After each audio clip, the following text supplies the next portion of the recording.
Hi, my name is Noah Sager, and this is a day in the life of a firefighter at Lubbock Fire Rescue.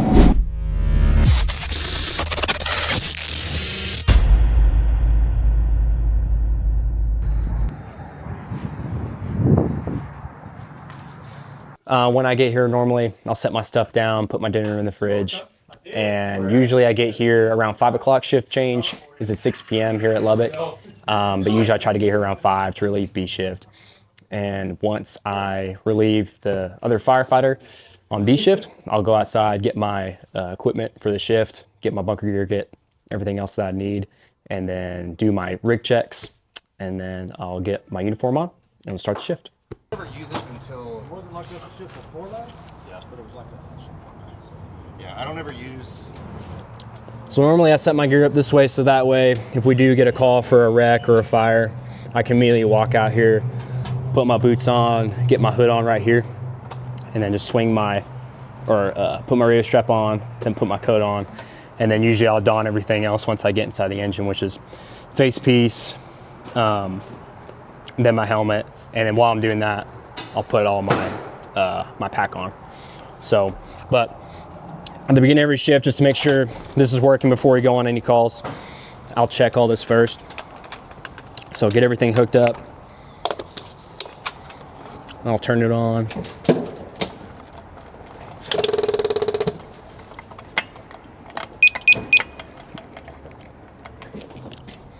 And then disconnect this, make sure it works. Good. And then make sure all my indicating lights are working. And then I'll put my face piece on, breathe all the air out.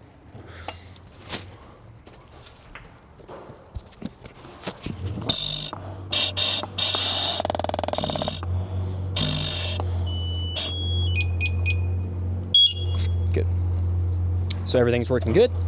So air pack's checked off, air pack's working. So if I were to get a fire, it'd be good to go. I wouldn't have to worry about it.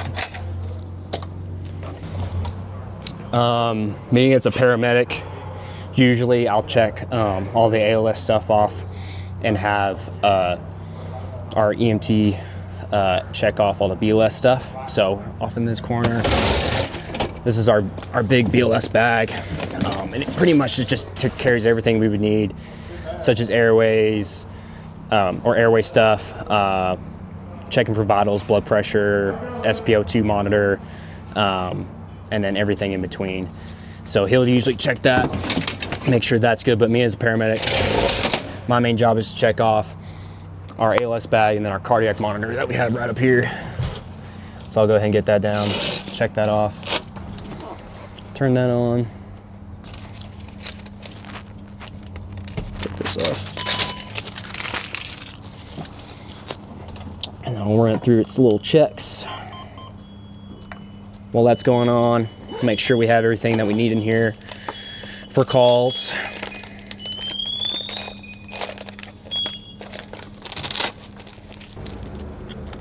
So, user test passed, so it's working accordingly. And then the last check I'll do while the machine's on is basically give a charge. So I'll go and charge it up, and then do a shock. That way, if we were to go on a cardiac arrest call, make sure that's working accordingly. It's very important. So now that I've done all my checks and I've gotten in uniform, usually I'll get a cup of coffee and then I'll go off to the office and make sure all my checks are complete, everything's documented, and then we'll see if the chief has anything planned for us tonight. Looking at an email from Derek Delgado. This guy. Always sending emails. Yeah, they had a busy night. Cross streets are 52nd Street and 53rd Street.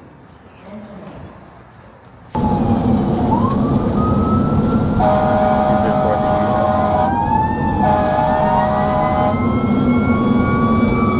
Oh, okay. Oh. Darn.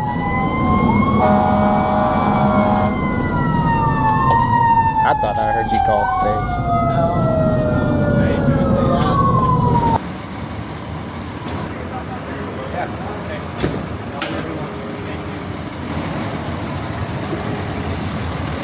So we just got medical call for chest pain at a nursing home. So we arrived on scene first. EMS wasn't there yet, so our primary job there was to assess the patient, make sure the patient's alert, assess their vitals, make sure everything's looking good, looking stable, and if anything's not, then we do any preventative measures to help with that. And so when the EMS arrived on scene, we transferred patient care, moved the patient onto their stretcher, and now they're on the way to hospital with EMS, and we're clear to call. McEwen Avenue East. Engine 8.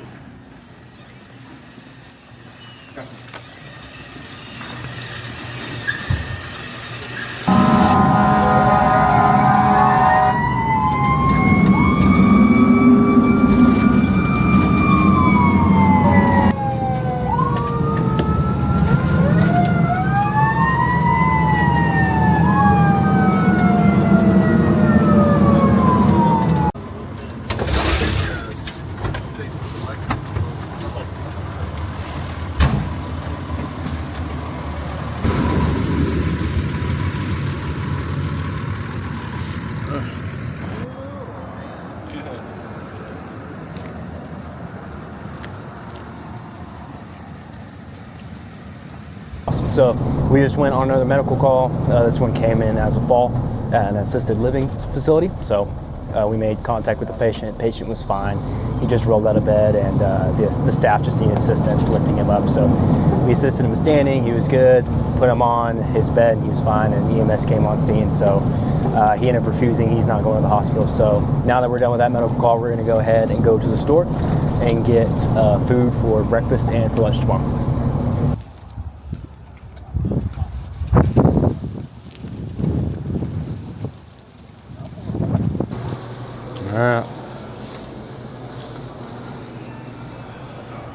What? No, nothing. Burgers. I can make a good burger. I can make a good steak. But as far as like good cuisines, like chef's kiss, I need work. But we're gonna make it happen. You want steak fingers or you want chicken fried steak? Ooh, let's do chicken fried steak. Should we do what? Okay. We'll get the potatoes and vegetables. So over here at Station 8, usually we'll come here and we'll get breakfast and lunch stuff, and we'll cook our own dinner or bring our own dinner. Each station's different. Some people, they'll cook dinner or cook breakfast and cook lunch all together. And some people, they just do lunch. They don't do breakfast or dinner. So it really just depends on the crew and what they all want to do each together. But here at 8 on C shift, this is how we like to do it. And it's worked pretty well for all of us. You know, we're all pretty particular about what we eat for dinner and for breakfast. So cooking lunch together, that's our way that we can feed each other and, you know, spend more time together while we cook. So it's good. I usually cook bacon and pancakes in the morning, and then everyone does their own eggs because everyone's also particular about how they want their eggs. And then for lunch, we are cooking chicken fried steak with mashed potatoes, roasted broccoli, and some dinner rolls. So here on C shift, we like to put away plenty of ice cream between me and our lieutenant, Chris Norman, who's not here with us today. So it's up to me, and I need to do enough for the both of us. All right, so whenever we go out to buy our food, we each pay period put a little bit of our own money into what we call a chow fund, and that helps support things for the station and also what we eat. So there's a common misconception around that that the taxpayers pay for our food, and that's just not the case. We pay for our own food out of our own pocket, just like any other person would with a quote-unquote normal job. So the station's our home, so we pay for all the amenities and all the food that's inside it. So.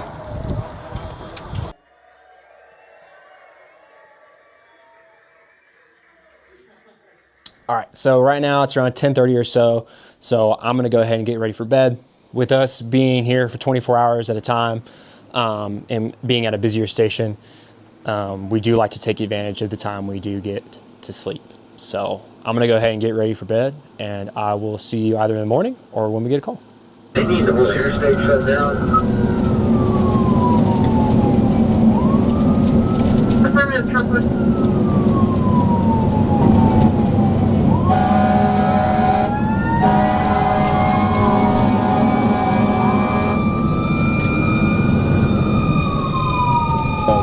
First call of the night. It was for a special blocking assignment with Engine 1 and Truck 1. Engine 1, Truck 1 decided that they can handle it, so they let us go available. Hopefully it's a quiet rest of the night.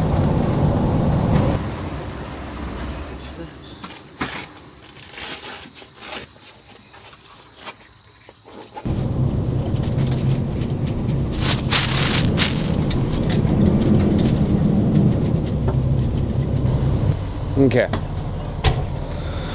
We'll grab the bag just in case.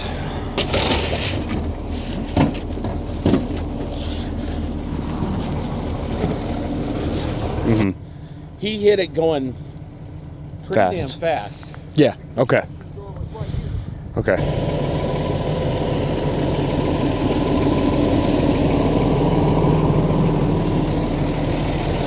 Second call of the night came in as accident with injuries. Came up on scene, turned out to be stolen vehicle, hit a parked vehicle, and the subject ran away on foot.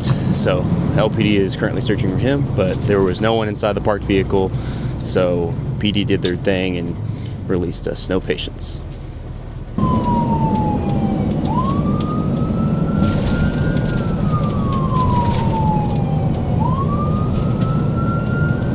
All right, third call of the night came in as a fall. Went EMS is already on scene, made patient contact.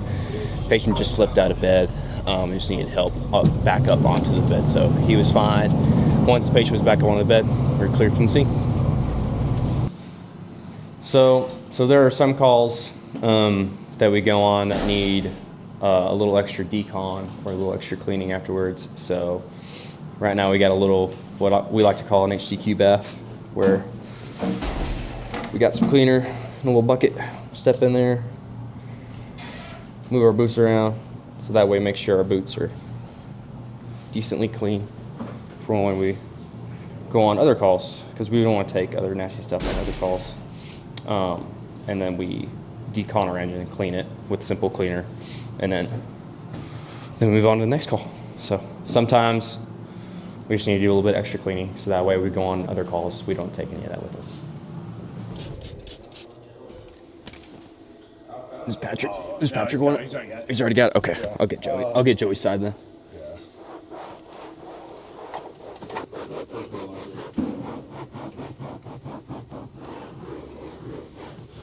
Good morning. Right now it's 7 a.m. I'm gonna cook breakfast for the crew. So last night we had roughly 3 calls in the middle of the night. Sometimes we can go a shift with no calls during the night and get a full night's rest. And then on the other end, some nights we're up every hour, every 30 minutes, just constantly throughout the night. So it really just depends on the shift. It can change any day. So, but for now, I'm gonna cook up some bacon, cook up some pancakes. But first I'm gonna make some coffee for the crew, and then we'll get started. First started thinking about becoming a firefighter back in 2021 or 2020, roughly around there. At the time I was a real estate agent, and I just didn't feel a lot of purpose with that particular occupation. So I was kind of just searching around, and thought I may give military a go, and the wife said no to that. So I was like, all right, because I've always wanted to be in some capacity of serving, and turns out I know a lot of firemen. Started talking to them, and once I started talking to them, I was pretty much hooked, from all the cool, all the stuff that they were doing at the time, and just how much they loved it. Each one of them at one point in time of conversation said, it's the best job in the world, or best job they ever had. So did my own research to see what what's the schedule like? What do they do each shift? Almost like, why we're making something like this. And I was like, yeah, I think that's something I would really want to do. And I first got my EMT through South Plains College. And I went on my first, because at that point in time, I was like, if I'm going to do this, I need to enjoy the medical side, because we run a lot of medicals.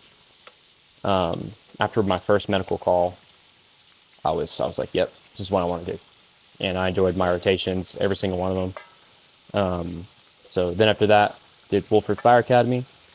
And at the time, they were doing applications for Lubbock Fire. And I heard it was really, really hard to get in. And at the time, I was like, that's my number one goal, because I live here in Lubbock. I would like to work here in Lubbock. And I was very blessed and fortunate enough to get on through my first application process with Lubbock. So that's how I got started off in Lubbock and why I decided to be a fireman. First and foremost, I'm a husband. I'm married to Kirsten Sager, and we have our son Cole Sager. He just turned a month and a half, so that's pretty cool. And then we have another on the way, a baby girl, coming in June. They're both June babies, so we're excited about that. Whenever I am home, I really do like to prioritize family time with them, and so do they. So we always like to do a lot together. We like to go to tech basketball games, tech football games, pretty much any type of sports stuff. And then hobbies, you ask anybody that really knows me, I love to work out. So that's one hobby. Some people don't think that's a hobby, but I think it's a hobby. I like doing different fitness events like CrossFit. And then I also, my side job, whenever I do have time, I'm a remote coach for a strength and conditioning company based out of Rochester, New York. And that, I feel like they both jobs kind of play off of one another, like that one job's pretty flexible, and it supports my ability to be fit for the job, which is very, very important, because you got to be ready whenever the tones drop at any point in time, and you got to be able to do multiple calls like that if the instance were ever to come up, and being fit is a very important aspect of that. I prefer to do breakfast by myself. That way it shows the crew that I love them, shows I take care of them, even if they don't appreciate it, even if they make fun of me for it, it's okay. It's because I love them. Because everyone likes the eggs different. Been over this. Salmonella every shift would be difficult. Hey now, that's not what would happen if I cooked your eggs. I would break them up and cook them so good. Scrambled? Yeah, yeah, it's the step away from scrambled. I would cook for everybody. I'm like, no, I'm not chancing that. If you want salmonella on your own, you cook your own eggs. But it's not. Okay, cool. Made enough. I want to make sure Derek's well taken care of. You're welcome. All the extra material stuff?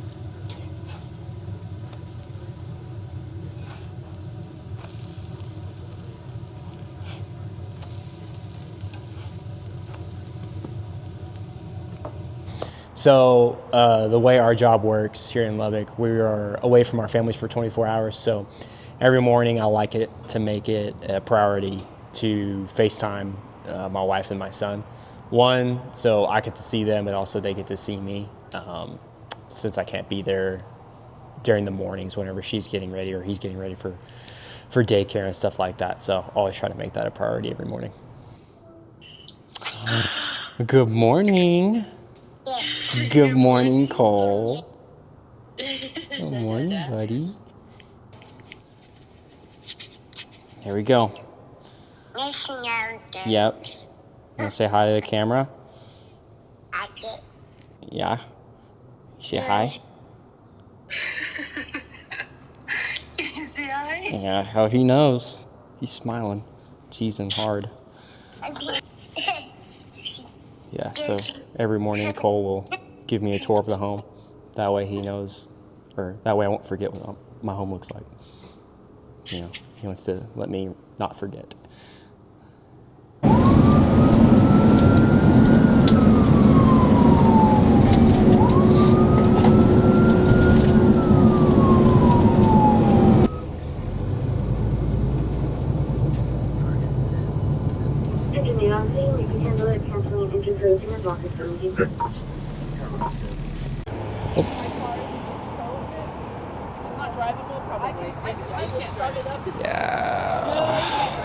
Yeah. Yeah. Yes. Because even those lights are back up now. Yeah, they're on now. Weird. Yeah, they're all back on now. Oh.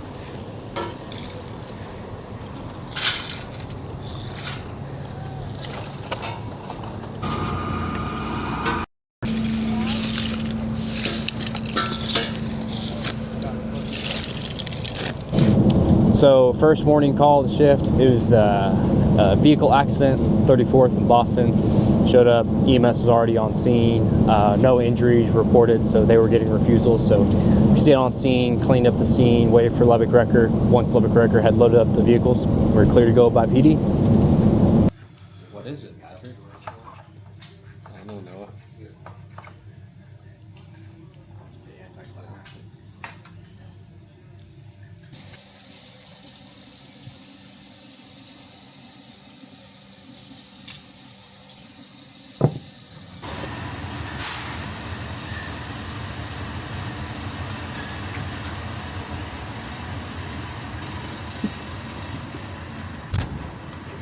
Engine 1's on scene of an exterior fire. Don't break it empty and offer some milk. Keep it down to the line. Next engine come up the scene. Start transition as water. Engine 1 on scene of an exterior fire. Same. Same. Yeah, the first, second. Design 1 on scene. Oh,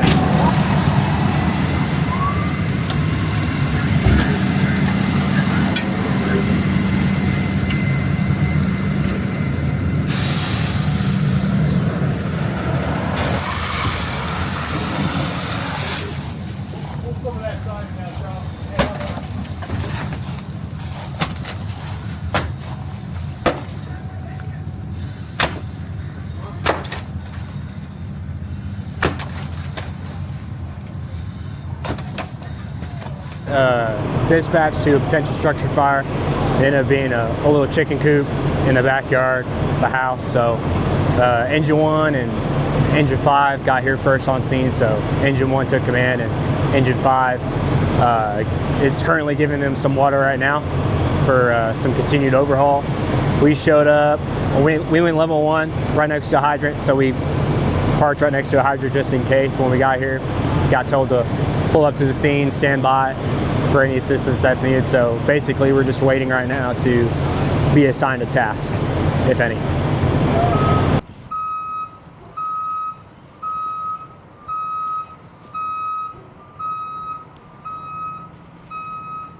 All right, so we're just finished. We're going back to the station from that previous call. They had it well under control within a couple of minutes of us being there. So we stayed on scene for a little bit longer to make sure they didn't need any more water. Once we found out they were good to go, Chief went ahead and cleared everyone else on scene except for engine 5 and engine 1. So we are back in service. So right now, Joey's tenderizing the beef for our chicken fried steak. What are you working on? Well, he said what we're working on.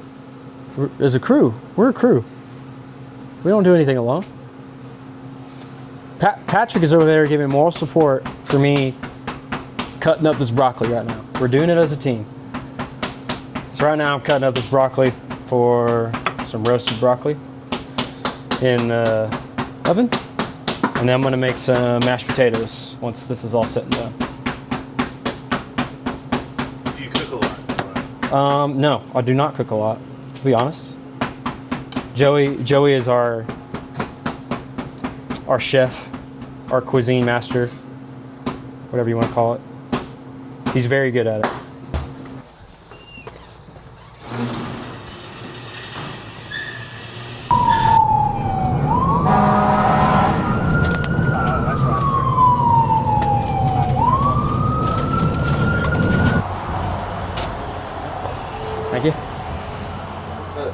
Sure. Yeah. We'll have you sit right here on the Scott, okay?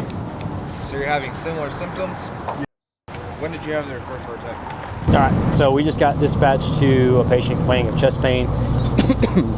Us and EMS showed up on scene at the same time. Right as we were showing up, the patient was walking out to the ambulance, walking fine, but complaining of chest pain that was similar in feeling and sensation to his last 2 heart attacks. So we went ahead and got him on the stretcher, and EMS loaded him on the ambulance, and EMS said we were good to go. So we're cleared, and we're going to go back to the station to finish up cooking lunch. Salt Bay. That's what you're going to do. Yes, Salt Bay.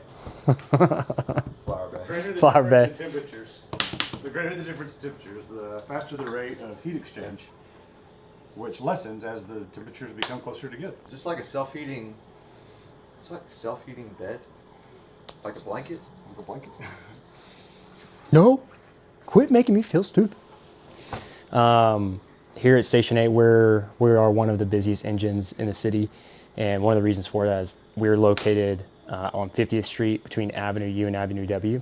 So we are east of University, so that puts us pretty close to being in the middle of the city and touching a lot of different territories that are also in the middle of the city. So if we're not running our own calls, we're running other people's calls, just with where we are in the city. So, and then touching on some station pride, you know, we take a lot of pride in the 8-ball and the logo and the culture that we've established here at 8. And one of the things to kind of back that up is whenever someone is assigned to the station or they come on here as a rookie, we like to have them, you know, wait a year and earn that quote unquote shirt, just to have some station pride. You know, like a lot of the stuff we do here, each shift, it takes a lot of time to grow as a firefighter, as a driver, as a lieutenant, and you really do learn a lot here each shift. And so we kind of use the year-long process as a way to signify that they earned their shirt. But it's more of like just a station pride and culture type thing. Cross streets of Fifth Avenue and Berry Avenue.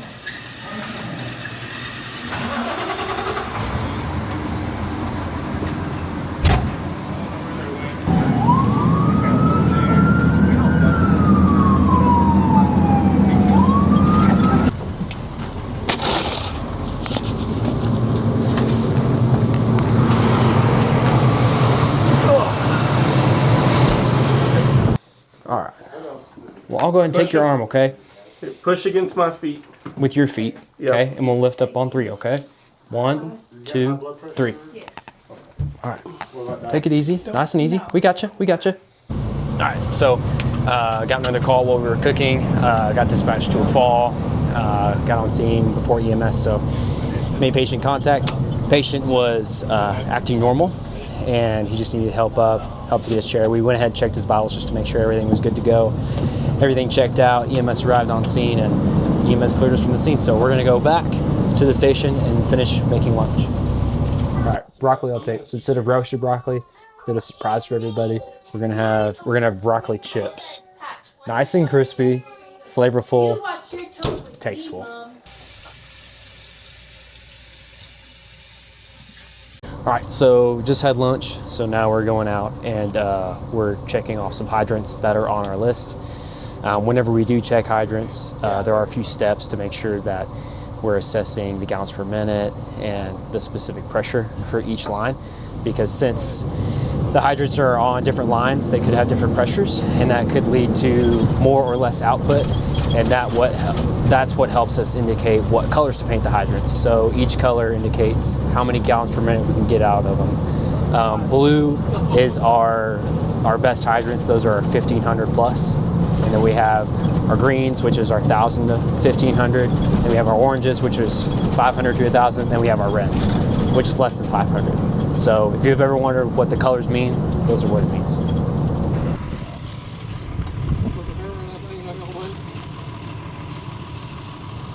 1001, 1002. Perfect.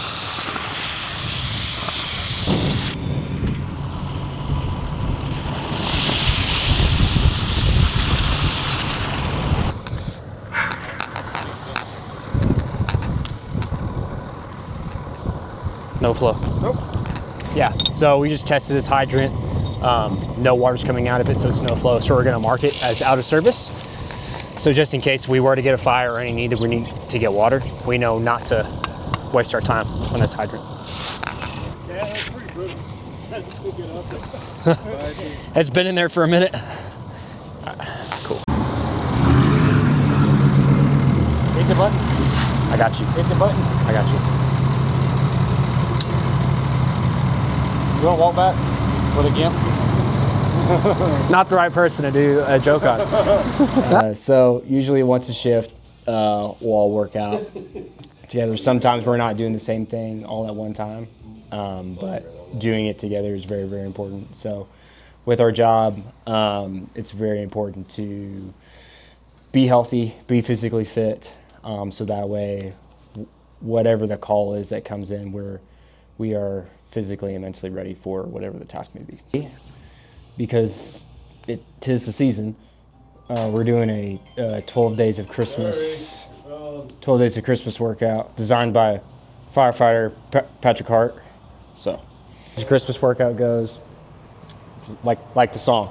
So you start off with your first movement, do 1, then you go to your second movement, do 2, and then 1, go to your third, 3, 2, 1, 4, 3, 2, 1. So it's all the way to 12 and then back down.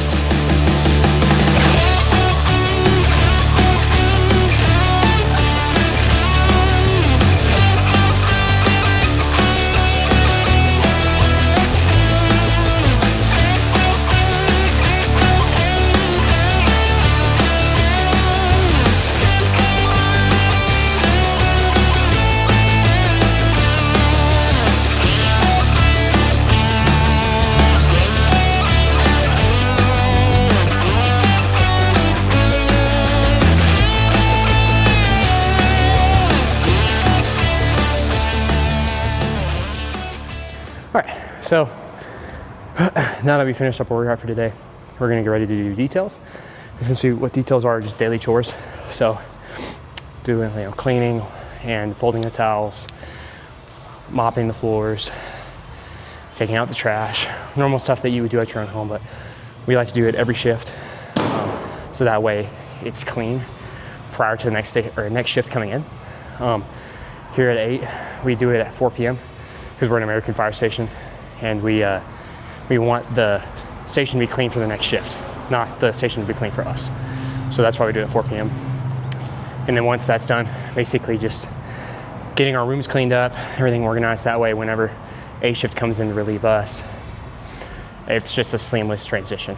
It's not taking us forever to take stuff off the engine. It's not taking us forever to move out of the room for the next guy to move in. So we want to make shift change as seamless as possible for the shift coming on. Even though I've been here for going on 4 years, I'm still the low man. And so me as the low man, I happily clean the bathrooms. So basically just make sure all the mirrors are clean, all the sinks are clean, and then all the toilets are clean. Once I'm done that with both of the bathrooms, the men's and the women's, I'll basically go and see if anyone needs help with anything else, and usually that ends up being mopping the floors, and then if anything else needs to be done after that, I'll help with that. But usually everyone's kind of done their assigned detail at the time. So it's a team effort. Really, it's not one guy doing it. Because that's another thing. It's like we're very crew-oriented, crew mindset. And because that's that's important here on shift at the station, but it's also very important on the fire ground. You don't want to do anything, you don't want to do freelancing is what we like to call it. We want to do everything as a team. Even when we have rookies, we want them to show initiative and start things. But once they start, that's when the whole crew jumps in and helps out. So it's never one guy doing it on their own. So I did this for 3 years. 3 years. I did this. I would do it like this. I would keep it up like that. And someone, I don't know who it was Doug or Joey, and they're like, "What are you doing?" I'm like, "Mopping the floor." They're like, "Give me that." And you keep it on the ground. That way you actually get all the ground. Oh, and right now, this just kind of goes along with our details and making sure everything's good for the oncoming shift.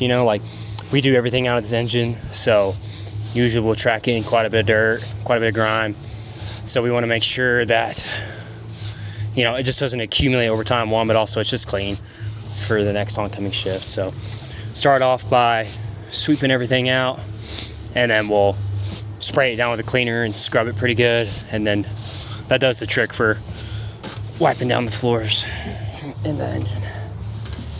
So for every medical call that we go on and that we make patient contact and assess vitals for the patient, we do a medical report.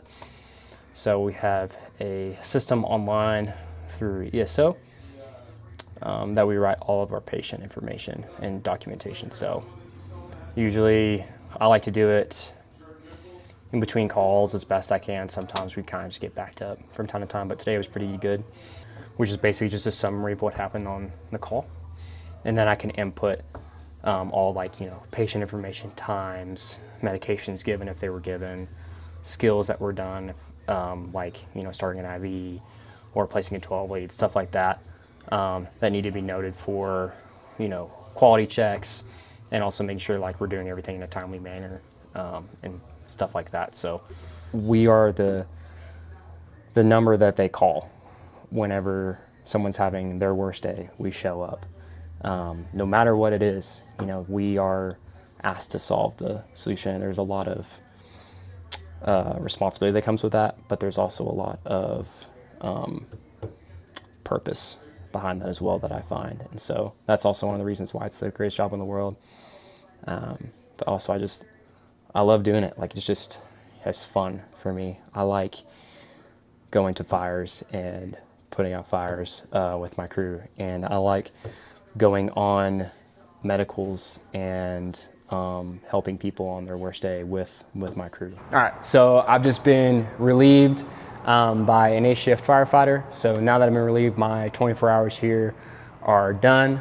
And just want to say thank you all for tagging along for a day in the life of a firefighter with Lubbock Fire Rescue. Make sure to like, comment, and subscribe to the Lubbock Fire Rescue YouTube channel so you'll be notified of more videos like this coming your way.